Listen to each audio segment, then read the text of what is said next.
Hello, I'm Father George Salz from the Harvard Catholic Center. We're here in Tercentenary Theater. Harvard Yard is there and University Hall here, and the commencement held up against Memorial Church. We want to think of Memorial Church because it's there the Reverend Dr. Martin Luther King Jr. spoke.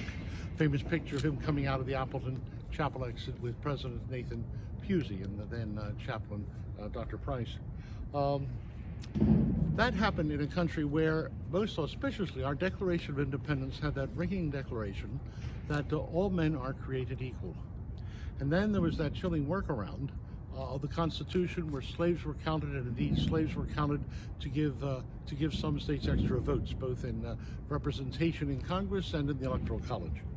And so the Civil War was fought over that very matter of slavery. And beyond that, after Reconstruction, that was ended abruptly by sort of a corrupt deal down at election time. And so what then happened was a host of horrible things. The KKK scared blacks from running for office, scared them from running, all kinds of trying to cut down on the possibility of their vote, a thing which we even see in different ways today.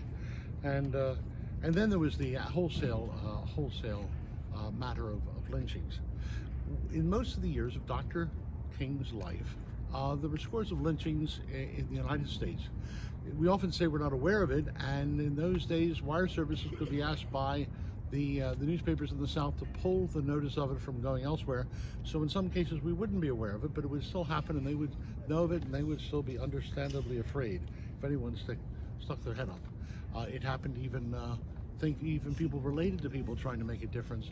I'll think of the four little girls all dressed for church and in there praying and singing to the praise of God, and then that great was it 1786 and dynamite there, and all of them killed and 50 others severely injured, which led finally in '63 to the voting to movement toward the Voting Rights Act.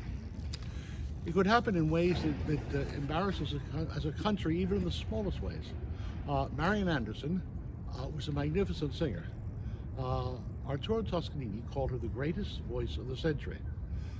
Jan Sibelius had her to his home but said, my home is not big enough to contain the greatness of your voice. She had a triumphal tour of Europe, Marian Anderson did. Then she came back to this country, and the idea was to celebrate that in Constitution Hall right behind the White House. The Daughters of the American Revolution refused to give her space for that, and that was simply for no other reason than she was black. Mrs. Roosevelt finally got her a space, and that was on the mall in front of all things, the Lincoln Memorial, with Lincoln looking down on her as she sang. And if you've seen the video of it, it is the most chilling and touching thing. That opening song was, "My country, 'tis of thee, sweet land of liberty, of thee I sing." 75,000 people in a salt and pepper crowd in front of her, millions listening on the radio. Easter, I believe, 1939. Something absolutely unforgettable, but also a judgment of us. It was Martin Luther King Jr. who brought us to understand what we had been called to be in our Declaration of Independence, and how that had fallen flat, and how even the promises of the Civil War and Reconstruction were negatived, and how all that things had to be worked for anew. Plessy versus Ferguson, separate and equal, was not equal at all. And so it took remarkable courage amid the threats and everything else to fight for that, but indeed fight he did. And this was one of as many stops around the country in trying to conscientize us, to bring us to our senses, and to understand what we had done, or more precisely, what we had not done.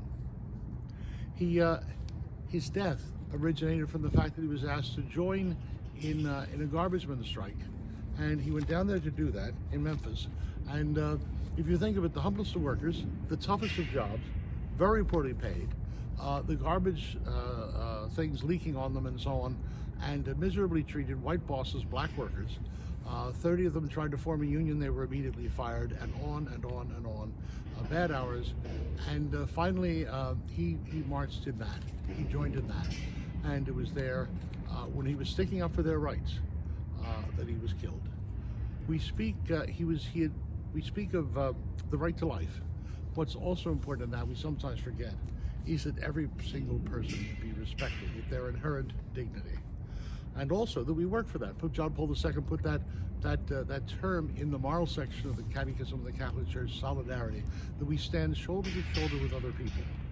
Also speaking here more recently, we chatted with was the late Representative John Lewis, who at the Edmund Pettus Bridge there on that famous march with the nuns, the priests, and the ministers had his head split open by someone. Mercifully, he survived and then became a member of the Congress when it was one of the last inaugurations. Let us pray that Dr. Martin Luther King Jr.'s work on earth and God's work on earth always be ours. May God bless you.